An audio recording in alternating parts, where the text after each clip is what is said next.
अगर आज भी मछली न पकड़ कर लाए तो बेहतर होगा कि घर वापस न आना। यह उस लड़की के अल्फाज थे जिसका बदकिस्मत शौहर, जो कि एक मछुआरा था, कई हफ्तों से एक भी मछली न पकड़ पाया था। इसी वजह से उसके घर के हालात भी खराब होते जा रहे थे और अब तो उसकी बीवी उसे छोड़ देने का भी सोच रही थी। मछुआरा आज भी अपनी किस्मत आजमाने समुंदर पर जाने वाला था। क्या आज वो कोई मछली पकड़ पाएगा? आज समुंदर पर उसके साथ क्या होगा? क्या आज वो अपना घर बचा पाएगा?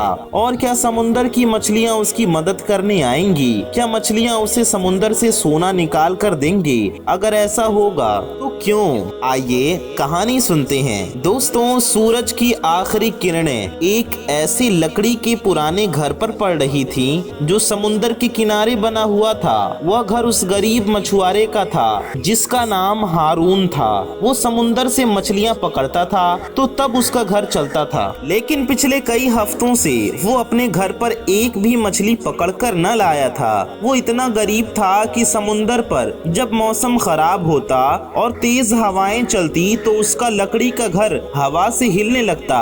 उसकी बीवी का नाम सबा था। वो अपने शौहर की गरीबी से तंग आ चुकी थी और दिल ही दिल में ये सोचती थी कि वो इस आदमी को छोड़ देगी, लेकिन ये बात उसने अपने शौहर से कभी नहीं कही थी। आज वो अपने घर से निकलकर समुंदर के किनारे आ बैठी और समुंदर की लहरों को देखकर कहने लगी, किस इंसान के साथ मैंने शादी कर ली है, गरीब, कंगाल और नालायक। ये कहते हुए वो खामोश हो गई और समुंदर को देखकर फिर सोचने लगी, अगर आज भी वो मछली न पकड़ कर लाया तो मैं उसका घर छोड़कर चली जाऊंगी। वैसे भी अब उस घर में बचा ही क्या है। अभी वो ये सोच ही रही थी कि उसे समुंदर से अपनी तरफ आती हुई वो कश्ती नजर आई जिस पर उसका शौहर बैठा हुआ था और वो उस नाव पर बैठकर किनारे की तरफ आ रहा था। जैसे ही वो अपने नाव को लेकर किनारे पर पहुंचा तो उसकी बीवी सबा ने इस उम्मीद से उसकी कश्ती की तरफ देखा कि शायद आज कोई मछली पकड़ लाया हो, लेकिन आज भी उसके नाव में कोई मछली नहीं थी।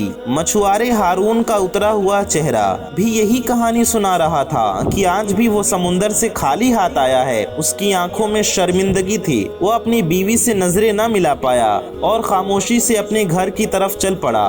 उसकी बीवी सबा उसी गुस्से से देखती रही। हारून जैसे ही अपने घर का दरवाजा खोलकर अंदर दाखिल हुआ तो सबा भी साहिल से उठकर उसके पीछे चली आई। सबा बदतमीजी से बोली, आज भी बस्ती के सब मछुआरों के जाल मछलियों से भरे हुए थे और तुम इतने मनहूस हो कि 20 दिनों से एक भी मछली नहीं पकड़ पाए। हारून अपने घर की दीवार के साथ आंखें बंद करके बैठा। उसने हारे हुए लहजे में कहा, सबा, मैं कोशिश तो कर रहा हूँ, लेकिन क्या करूँ, किस्मत साथ ही नहीं दे रही। लेकिन तुम फिक्र न करो, तुम देखना कल सुबह सब ठीक हो जाएगा। सबा ने उसे धमकी देते हुए कहा, तुम मेरी बात कान खोल कर सुन लो, अगर कल भी तुम कोई मछली न पकड़ पाए तो मैं हमेशा के लिए तुम्हें छोड़कर अपने माँ बाप के घर चली जाऊंगी। यह कहकर वो बुरा सा मुंह बनाकर बर्तनों के पास आ बैठी। शायद वो अपने शौहर से खाने की चीजें छुपाना चाहती थी।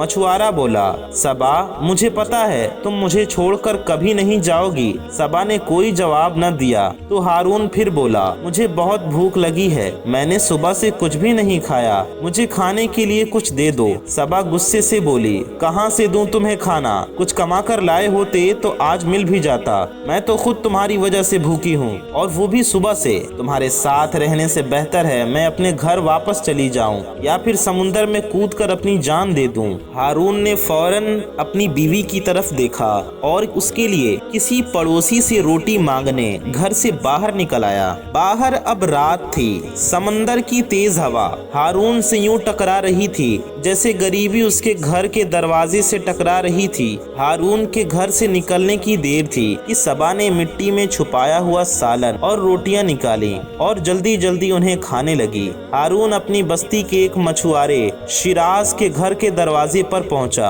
और उसका दरवाजा खटखटाने लगा। शिराज बाहर आया तो हारून कहने लगा, शिराज भाई, वो आज घर में खाने के लिए कुछ नहीं है, क्या आप खाने के लिए कुछ दे सकती हैं? बस्ती के तमाम मछुआरे जानते थे कि हारून की किस्मत खराब चल रही है, उसके जाल में कोई मछली नहीं आती, सब उससे दूर रहने लगे थे। इसी वजह से शिराज भी अब उससे मिलना नहीं चाहता था। शिराज नफरत से कहने लगा, घर पर कुछ नहीं है और हाँ, अगली बार यहाँ मत आना। हारून को शिराज के घर में पड़ी हुई वो ढेर सारी मछलियाँ नजर आ रही थीं, जिन्हें वो सुबह बाजार में बेचने वाला था। हारून ने उन्हीं मछलियों की तरफ इशारा करते हुए कहा, अल्लाह ने आपको आज बहुत सारी मछलियाँ दी हैं, क्या उनमें से आप मुझे कोई एक मछली दे सकती हैं? ये मैं भीख नहीं मांग रहा, मेरा आपसे ये उधार रहा। जब भी मैं समुंदर से कोई मछली पकड़ूंगा तो आपको एक की बजाय 2 मछलियाँ वापस करूंगा। शिराज गुस्से से बोला, एक मछली पकड़ नहीं सकता तो मुझे 2 मछलियाँ वापस करेगा? चल हट। हारून शर्मिंदा होते हुए मछुआरों की बस्ती के एक और घर की तरफ गया, लेकिन वहाँ से भी उसे जलील करके बेइज्जत करके निकाल दिया गया। हारून बेबसी और लाचारी के आलम में चलता हुआ समुंदर की लहरों के पास आया और लहरों के पास बैठ गया। उसकी आंखों में आंसू थे। उसने रोते हुए आसमान की तरफ देखा तो आसमान के सितारे भी उसे आज धुंधले दिखाई दे रहे थे। वो रोते हुए अल्लाह से कहने लगा, ऐ अल्लाह, अपने इस बंदी की मदद फरमा, मुझे रिस्क दे। ऐ अल्लाह, सबके जाल में मछलियाँ आ रही हैं, मेरी जाल में क्यों नहीं? मेरी मदद कर अल्लाह, मेरी मदद कर। आंसुओं ने हारून के चेहरे को और समुंदर ने उसके कपड़ों को गीला कर दिया था। भूख से उसकी हिम्मत जवाब दे रही थी। उसे लग रहा था कि सब खत्म हो गया है, कि हिम्मत भी, रिस्क भी और उसके लिए मछलियाँ भी समुंदर की लहरें उसे भिगोकर वापस समुंदर में जा रही थी और फिर वापस आ रही थी। समुंदर के इसी खेल में एक बूढ़ा शख्स जिनका नाम आतिफ बाबा था, उनकी नजर हारून पर पड़ी। वो हारून से कहने लगे, बेटा, अभी समुंदर का पानी और आगे तक आ जाएगा, यहाँ बैठना खतरनाक हो सकता है, उठ जाओ। हारून सर झुकाए बैठा, अपनी सोचों में इतना गुम हो चुका था कि उसने बूढ़े की आवाज नहीं सुनी। बूढ़ा फिर बोला, बेटा, सब ठीक है? इस बार भी जब हारून कुछ न बोला तो बूढ़े ने उसके कंधे पर हाथ रखते हुए कहा, बेटा, क्या कोई परेशानी है तो मुझे बताओ। हारून ने भीगी आंखों से बूढ़े की तरफ देखा लेकिन कुछ न बोला। बूढ़े ने फिर कहा, इंसान हालात से घबराया नहीं करता, कभी हार नहीं मानता, बोलो क्या हुआ है? हारून ने लरज के रोती हुई आवाज में कहा, खाने के लिए कुछ मिलेगा? बूढ़े ने मुस्कुराते हुए कहा, बस इतनी सी बात, मैं अभी आया। यह कहकर बूढ़ा अपने घर गया और हारून किनारे की रेत पर बैठा उसका इंतजार करने लगा। थोड़ी ही देर में बूढ़ा अपने हाथों में खाने की चीजें लिए हारून के पास आ गया। ये लो तुम्हारे लिए, बूढ़े ने हारून से कहा। हारून ने बूढ़े की दी चीजें देखी तो उनमें सब्जी, दाल और 3 रोटियां थीं। खाना देखकर हारून की आंखों में फिर से आंसू आ गए। उसने बूढ़े का शुक्रिया अदा किया और तेज तेज कदमों के साथ चलता हुआ अपने घर आया और बीवी से कहने लगा, देखो मैं खाना ले आया। सबा जो कि पहले ही खाना खा चुकी थी, उसने 3 में से 2 रोटियां और आधे से भी ज्यादा सालन अपने लिए रख लिया और 1 रोटी के साथ थोड़ी सी दाल और सब्जी हारून को दे दी। हारून उसमें भी खुश था। खाने के बाद आज वो जल्दी ही सो गया क्योंकि सुबह सूरज निकलते ही उसने एक बार फिर से मछलियां पकड़ने समुंदर पर जाने के लिए सोचा। लहरें ऐसे किनारे से टकरा रही थीं जैसे एक पुराना गीत गा रही हों। आसमान हल्के गुलाबी रंगों में रंग रहा था, जैसे किसी ने बारिश से पहले का एक खूबसूरत मंजर तस्वीर में कैद कर दिया हो। हारून अपना घर बचाने, अपनी किस्मत आजमाने सुबह सवेरे ही अपनी कश्ती लेकर निकल गया। आज वो कश्ती को समुंदर के गहरे पानियों पर वहां ले गया जहां वो आने से डरता था। उसकी कश्ती की हालत ऐसी नहीं थी कि वो उस समुद्री इलाके में आता। आज उसने अपनी बीवी सबा की खातिर ये भी कर लिया। उसने सबा की खातिर अपनी जिंदगी खतरे में डाल दी। हारून ने अपना जाल समुंदर में फेंका। आज उसे लग रहा था या तो आज वो कोई न कोई मछली पकड़ लेगा या फिर उसकी कश्ती यहीं डूब जाएगी और शार्क मछलियां समुंदर में उसे पकड़ लेंगी और खा लेंगी। आज हारून के दिल पर एक अजीब सा बोझ था। कल रात की सबा की बातें उसे बार बार याद आ रही थीं। तुम्हारे साथ रहने से बेहतर है मैं अपने घर चली चली जाऊं या फिर समुंदर में कूदकर अपनी जान दे दूं। उसे सबा की वह बात भी याद आ रही थी जब उसने उससे कहा, तुम मेरी बात कान खोलकर सुनो, अगर कल भी तुम कोई मछली न पकड़ पाए तो मैं हमेशा हमेशा के लिए तुम्हें छोड़कर अपने माँ बाप के घर चली जाऊंगी। हारून कश्ती में बैठा जाल में किसी मछली के आने का इंतजार करता हुआ सोचने लगा, अगर आज भी मैं खाली हाथ घर गया तो सब कुछ खत्म हो जाएगा, सबा चली जाएगी। इस सोच ने उस खतरनाक समुद्री इलाके में उससे मौत का खौफ भी खत्म कर दिया।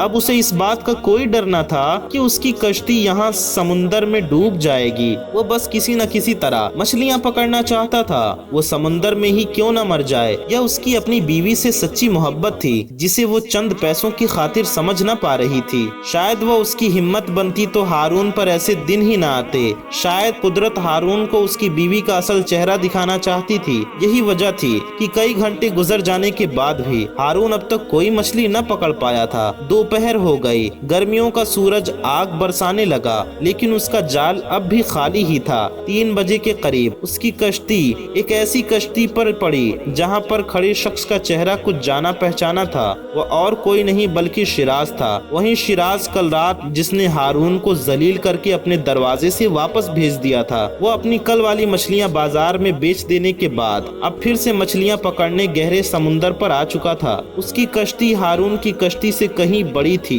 और मजबूत थी और मछली पकड़ने का सामान भी उसके पास हारून से कई ज्यादा बेहतर था। हारून उसकी कश्ती के करीब आया तो उसने देखा कि शिराज की कश्ती मछलियों से भरी हुई थी और उसके जाल में अब भी और मछलियां आ रही थीं, जिन्हें वो समुंदर से निकाल कर वापस जा रहा था। वापस जाते हुए उसने हारून को शर्मिंदा करने के लिए अपनी कश्ती में पड़ी वो सबसे बड़ी मछली दिखाई, जिसकी कीमत इतनी थी कि उसे बेचकर 1 महीना गुजर सकता था। यह मंजर देखकर हारून को अपनी बदनसीबी पर अफसोस होने लगा। उसे यकीन हो गया कि आज भी वो खाली हाथ ही घर जाएगा, और हुआ भी ऐसा ही। रात के अंधेरे में जब वो वापस अपने घर आया तो उसने डरते हुए घर का दरवाजा खोला कि कहीं सबा घर छोड़कर न चली गई हो, लेकिन उसे तब इत्मीनान हुआ जब उसने सबा को अपने घर में देखा। हारून सबा से झूठ बोलते हुए कहने लगा, आज एक बहुत बड़ी मछली मेरे हाथ लग गई थी, मैं उसे कश्ती पर लाने ही वाला था कि वो मेरे हाथ से निकलकर समुंदर में गिर गई। मैं कल उसे पकड़ ही लूंगा। सबा अपने बिस्तर पर लेटी उसकी बातें सुनती रही लेकिन कुछ न बोली। हारून ने एक गिलास में पानी भरा और उसे पीने से पहले सबा की तरफ देखा और आहिस्ता से कहने लगा, सबा मुझे पता था तुम मुझे छोड़कर नहीं जाओगी, मैं हिम्मत नहीं हारूंगा, देखना अच्छे दिन जल्द आएंगे। सबा को उसकी बातों में अब कोई दिलचस्पी न रही। वह उसे छोड़ने का फैसला कर चुकी थी। उसने अपने सारे कपड़े एक संदूक में बंद कर लिए थे। वो रात का अंधेरा खत्म होने का इंतजार कर रही थी और सुबह की किसी ट्रेन से अपने माँ बाप के घर जाने वाली थी। लेकिन हारून अभी ये बात नहीं जानता था। हारून चाहे आज कोई भी मछली न पकड़ पाया था, लेकिन अपनी बीवी को अपने साथ पाकर उसे जिंदगी में कुछ उम्मीद नजर आने लगी थी। उसे लगने लगा कि यह उसके बुरे वक्त में उसके साथ खड़ी है, वह उसे छोड़कर नहीं जाएगी। इसी वजह से वह कल की तरह परेशान नहीं था। आज वो फिर से अपनी बीवी के लिए खाना लेने उसी साहिल किनारे जा बैठा जहां वह बूढ़ा कल उसके लिए खाना लेकर आया था। लेकिन आज बूढ़ा कहीं नजर नहीं आ रहा था। हारून की बेचैनी बढ़ने लगी। हारून ने इधर उधर देखकर खुद से सवाल पूछा, आज वो बूढ़ा ना आया तो मैं सबा के लिए खाना कैसे लेकर जाऊंगा। वक्त गुजरता रहा, रात गहरी हो गई, सितारे और रोशन हो गए, हवा मजीद ठंडी और लहरें और भी तेज होने लगी। अब वो साहिल किनारे बैठकर बूढ़े का इंतजार करने लगा। आज वो नहीं आने वाला था। हारून मायूस होकर अपने घर चला आया। आज जिंदगी में वो पहला मौका था जब वो अपनी बीवी के लिए खाने की कोई चीज न ला पाया था। सबा रात का खाना खाकर सुबह के इंतजार में सो चुकी थी, जबकि हारून भीगी पल के लिए उन बर्तनों को देख रहा था जिनमें सबा खाना रखा करती थी। उसने घर के बर्तनों को इस उम्मीद से देखना शुरू किया कि शायद उनमें से खाने की कोई चीज मिल ही जाए। उसकी नजर एक पत्ते पर पड़ी जिसे देखकर लगता था कि शायद उसे छुपा कर रखा गया है। हारून ने उसे खोला तो उसकी आंखें खुली की खुली रह गई। वो पतली पके हुए चावलों से भरी हुई थी। वो खुशी से बोला, सबा देखो चावल। यह कहते ही वो रुक गया और आगे की बात न कह पाया। पाया, क्योंकि वो समझ गया था कि ये चावल सबा ने उससे छुपा कर रखे हुए थे। लेकिन घर में जब कुछ था ही नहीं तो ये चावल सबा के पास कहां से आए। जब उसने सोचा तो उसे याद आया कि 1 महीना पहले जब उसने मछली पकड़ी थी तो उसे बेचकर चावल लेकर आया था, और तब से उसके घर में एक बार भी चावल नहीं पके थे। वो समझ गया था कि उन चावलों को सबा ने अपने लिए संभाल कर रख लिया था और उन्हें आज पकाया है। उसे इस बात का इतना दुख नहीं था कि सबा ने सिर्फ अपने बारे में सोचा, बल्कि उसे तो इस बात की खुशी थी कि आज वो भूखी नहीं सोई, कि आज भी वो भूखी नहीं सोई। हारून ने अपना पेट भरने के लिए वही चावल खाए जो सबा छुपा कर सोई थी। आधी रात को समुंदर का पानी और आगे आ जाता था। पानी उस घर के करीब तक पहुंच जाता था जहां हारून और सबा रहते थे। आज भी समुंदर का पानी उनके घर के करीब आ चुका था, जिससे उनके घर में सर्दियों जैसी ठंड हो गई थी। हारून ने चादर ली और बिस्तर पर लेटकर घर की खिड़की से बाहर समुंदर की लहरों को आता जाता देखकर यही सोचने लगा कि आज वो सुबह से भूखा था और सबा ने फिर उससे चावल छुपा करके रखे।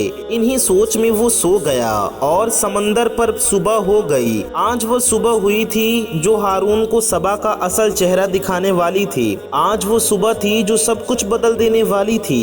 आज वो ऐसी सुबह थी जो उन बीवियों के लिए एक एक सबक बनने वाली थी, जो अपने शौहर के मुश्किल वक्त में उनका साथ नहीं देती, उनकी हिम्मत नहीं बनती, उन्हें तन्हा छोड़ देती हैं। सुबह की पहली किरण के साथ ही हारून फिर से मेहनत करने के लिए उठ गया। सबा अब भी सो रही थी। हारून सबा को अपनी बीवी के रूप में जिंदगी में आखिरी बार देख रहा था, लेकिन इस बात से बेखबर वो सबा के लिए मेहनत करने घर से बाहर निकल आया। वो समुंदर किनारे पड़ी अपनी कश्ती का जायजा लेने लगा। आज वो और भी बड़ा खतरा मोल लेने वाला था। आज वो समुंदर में और आगे निकल जाने वाला था। इसीलिए वो अपनी कश्ती का जायजा ले रहा था कि क्या उसकी हालत ऐसी है कि वो समुंदर में और आगे जाने का रिस्क ले सके। इतनी देर में सबा भी उठ चुकी थी। उधर हारून कश्ती लेकर समुंदर पर रवाना हुआ, इधर सबा रेलवे स्टेशन के लिए रवाना हुई। वो अपना घर और अपना शौहर छोड़कर हमेशा हमेशा के लिए वहां से चली गई। सूरज अब थोड़ा और ऊपर आ चुका था। हारून ने अपना जाल उठाया और समुंदर में फेंक दिया। उसके हाथ ठीक जाल की रस्सी पर थे। हर बार की तरह एक उम्मीद और मछली का इंतजार, लेकिन फिर अचानक उसका जाल हिलने लगा। जाल भारी लग रहा था। हारून अपने हाथों से जाल खींचने लगा और फिर जब जाल पानी से बाहर आया तो हारून की आंखों में चमक आई। जाल के अंदर एक बड़ी सी मछली थी, लेकिन सिर्फ वो नहीं, उसके छोटे छोटे बच्चे भी थे। मछली जैसे उसे देख रही थी। हारून ने पहली बार ऐसी आंखें देखी, गहरी, बेचैन और मदद। उसके मासूम छोटे बच्चे जाल में फंसे हुए थे। बेचैन और बेबस हारून का दिल पिघल गया। उसने आहिस्ता से जाल खोला और मछली के छोटे छोटे बच्चों को निकाल कर पानी में छोड़ दिया। वो फौरन तैरती हुई अपने माँ के गिर्द घूमने लगे, लेकिन उनकी माँ अब भी जाल में थी। मछली के बच्चे चाहते थे कि किसी तरह वो अपनी माँ को जाल से आजाद करवा लें। वो चाहते थे कि समुंदर में अपनी जिंदगी वो अपनी माँ के साथ ही गुजारे। हारून ने जब ये मंजर देखा तो वो सारी कहानी समझ गया, पर वो मजबूर था। वो अपना घर बचाने और उसे चलाने के लिए हर हाल में कोई न कोई मछली पकड़ कर ही आज अपने घर जाना चाहता था। लिहाजा उसने जाल को पूरा कश्ती के अंदर खींच लिया और मछली कश्ती में आकर तड़पने लगी। कश्ती से बाहर मछली के बच्चों की आंखें ऐसी लग रही थी जैसे वो रो रहे हो। मछली चाहे कश्ती में आ गई थी, लेकिन उसके बच्चे अब भी कश्ती के साथ तैर रहे थे। हारून की नजर फिर से मछली के बच्चों पर पड़ी। उनकी हालत देखकर हारून को उन पर तरस आ रहा था, लेकिन अगर आज वो मछली को छोड़ देता तो आज उसके घर में खाने को कुछ भी नहीं था और शायद कल वो भूख से हिम्मत हार कर फिर मछली पकड़ने समुंदर पर ना आ पाता और शायद उसकी कहानी ही खत्म हो जाती। यानी हारून को लग रहा था कि आज उसके पास जिंदगी का आखिरी मौका है। आज उसे किसी हाल में उस मछली को समुंदर में वापस नहीं छोड़ना है। हारून ने जो मछली पकड़ी थी वो इतनी बड़ी थी कि अगला 1 महीना उसका आराम से गुजर सकता था। मछली कश्ती में तड़प रही थी और उसके बच्चे कश्ती से बाहर पानी में। एक नजर कश्ती में पड़ी, मछली पर डाली और दूसरी नजर समुंदर में उसके बच्चों पर। वक्त ज्यादा नहीं था। कश्ती में पड़ी मछली बस मरने ही वाली थी। हारून ने एक गहरी सांस ली और कश्ती में तड़पती मछली उठाकर समुंदर में फेंक दी। वो रोता हुआ उस मछली को देखकर कहने जा चली चली जा। आज पहली बार उसे लगा कि वो सिर्फ एक मछुआरा नहीं बल्कि एक इंसान भी है। बड़ी मछली ने समुंदर की गहराइयों में जाने से पहले एक पल के लिए हारून को देखा, जैसे वो हारून का शुक्रिया अदा करना चाहती हो। मछली के बच्चे अपनी माँ से मोहब्बत का इजहार कर रहे थे। इसके बाद मछली अपने बच्चे लेकर समुंदर की गहराइयों में कहीं चली गई। हारून अपना सर पकड़कर कश्ती में बैठ गया और कहने लगा, ये मैंने क्या कर दिया। थोड़ी देर खामोशी के साथ वो फिर बोला, अगर आज मैं खुश नहीं हूँ तो क्या हुआ, आज वो मछली और उसके बच्चे तो खुश है ना। ये कहते ही वो आंखें बंद करके अपनी कश्ती से टीक लगाकर बैठ गया और खुद में ही कहीं गुम हो गया। लेकिन फिर उसे अपनी कश्ती से किसी चीज की टकराने की आवाज सुनाई दी। हारून ने कश्ती से झुककर नीचे पानी की तरफ देखा तो उसे पानी में कुछ चमकता हुआ दिखाई दिया। सोना, एक छोटा सा सोने का टुकड़ा। वही मछली पानी से बाहर आई थी, उसके मुंह में सोने का एक छोटा टुकड़ा था। हारून ने सोना पकड़ा तो एक पल के लिए लहरें फिर से उठी और मछली समुंदर में चली गई। हारून को अब मछली पकड़ने की जरूरत नहीं थी। वो सोने को बेचकर कई हफ्तों की जरूरतें पूरी कर सकता था। वो खुशी खुशी अपने घर वापस आया तो घर में सिर्फ खामोशी थी।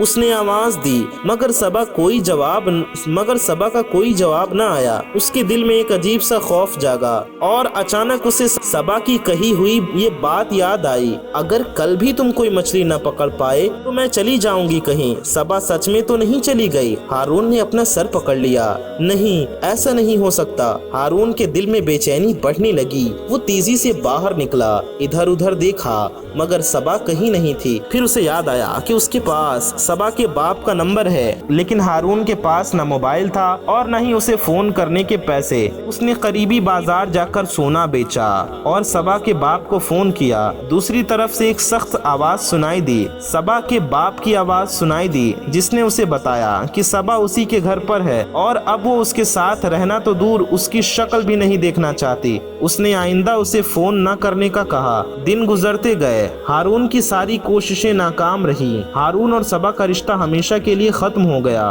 उस दिन उन दोनों का रिश्ता कानूनी तौर पर खत्म हो गया था। उस रात हारून समंदर किनारे आ बैठा।